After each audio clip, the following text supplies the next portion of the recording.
Amategeko icumi y'ubuzima n'amafaranga. Itegeko rya mbere ngo niba uri umuntu cyangwa se niba umuntu atagukunda ntukamwirukane cyangwa ngo wihutire kumushimisha. Abantu benshi muri iki gihe iyo umuntu atagukunda uba wumva yuko nyine nawe wahita umwanga. Oya, Imana yaravuze ngo ukunda mugenzi wawe nk'uko wikunda.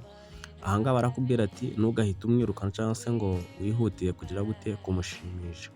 Niba umuntu atagukunda ntugahite umwanga, ariko nanone ntugahite nanone umushimisha. Ntugakore ibintu bituma nyine ngo ushaka kumushimisha kugira ngo agukunde. Oya, ntukamwange, komeza umufate nk'uko wamufataga, ariko nanone wowe ubwawe ntukihutire guhita ukora ibintu byo kumushimisha kugira ngo agukunde. Icya kabiri, niba aguseka cyangwa agusebya komeza utuze numwereke ko yagukomerekeje.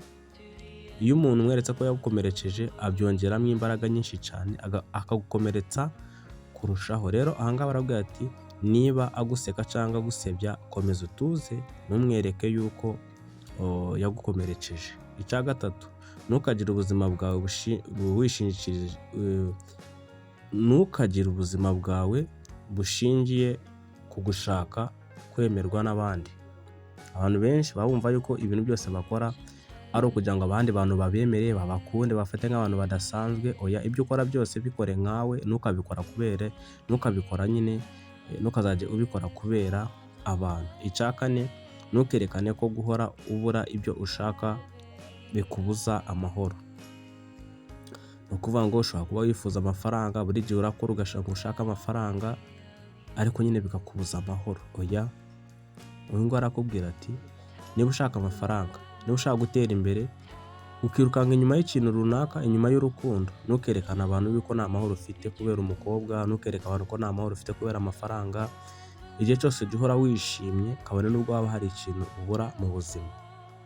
Icya gatanu, irinde kwisobanura birenze urugero. Ibikorwa byawe nibyo bizagira gute, nibyo bizagenda bikuvugira bigasobanura uwo uriwe. Abantu benshi iyo umuntu akubwiye ikintu utajya kwisobanura ngo urabona ngo njyewe, iyo umuntu utajya kwisobanura tayari ahita agufata nk'umuntu uciriritse. Aha ngaha rero irinde kwisobanura birenze urugero. Iyo ageze ku mafaranga uyu mugabo akugira inama zikurikira. Inama ya mbere ngo income yishyura ibyo ukoresha buri munsi. Assets zishobora kugufasha kubaka ubwigenge bw'amafaranga. Ubukire nyabwo si ubukwerekana cyangwa se ntabwo si ukwerekana vocations zawe cyangwa se kuri interineti. Ni ukugira ubwisanzure bwo gufata umunsi wo kuruhuka utabanje gusaba umuntu uruhushya. Ni ukuvuga ngo niba koko kuba ubukire bwa mbere cyangwa se kumva uri umukire, ni igihe cyose wumva ushaka kuruhuka ukabikora nta wundi muntu usabye uburenganzira. Uzi kuva ku wa mbere ukora kugeza ku cyumweru, ukongera ugahera ku wa mbere ugera ku cyumweru mpaka kubera akazi ka bosi. Ariko burya aha ngaha baravuga ngo nushaka kumenya yuko uri umukire, ni cya gihe uzaba ufite ubwisanzure. Washaka gusohoka ugasohoka, nta muntu uri bukubaze, nta muntu uri gusaba uruhushya.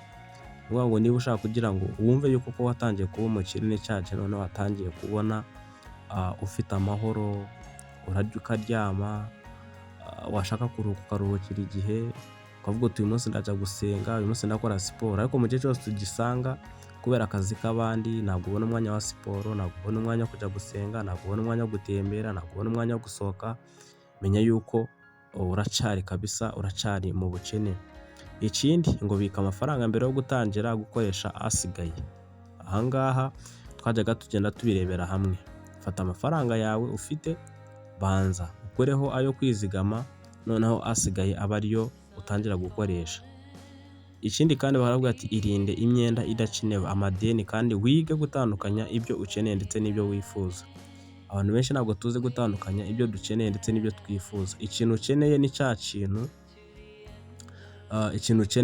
kintu uba ugomba kubona byanga byakunda. None ikintu wifuza ni cya kintu nyine uba wumva niyo kitaboneka nta gikuba cyacitse.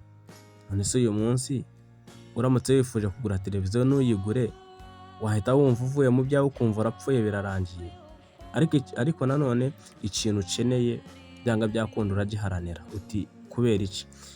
Izi ngizi ushatse kuvuga uti ndumva ashaka kwivuza kugira ngo ngire ubuzima bwiza. Ukeneye ubuzima. sibyo? Ariko ku wundi muntu utekereza kwifuza nicyagihe avuga ati ndi kumva narya ariko nanone ndumva nadashonje cyane, ugasanga umuntu nyine ibyo akora byose nyine yabikora atabikora ntacyo bimutwaye. Tandukanya ibyo ukeneye ndetse n'ibyo wifuza.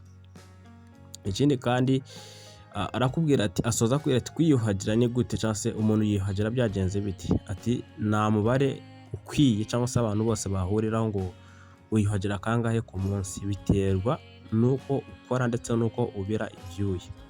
Abantu benshi usanga akaraba nka 3 ku munsi bijyanye n'akazi akora, ugasanga umuntu akaraba 5 ku munsi, ariko hariho n'ukaraba 1 ku munsi. Rero ahangaha ngo kwiyuhagira ntabwo bigira ngo kuba wavuga ati ndakaraba 3, biterwa n'akazi ukora nuko ubira ibyuya, gukora siporo y'igihe kirekire ndetse n'uburyo nyine uruhu uko ikirere kimeze. Hari igihe haba hariho izuba ryinshi nyine rikuzanira ibyuya byinshi, izuba rikagukubita bya hatari, ukavuga uti reka njye koga buri kanya. Hari n'aboga 5 ku munsi, hari aboga 2, hari n'uwoga 1, birashoboka. So izo zari inama z'ingenzi, amategeko 10 y'ubuzima ndetse n'amafaranga, kwiyubaha. Ibyo byose ni ibintu uba ugomba kumenya nk'umuntu. Kanda subscribe, turagaruka mu kindi kiganiro. How many suns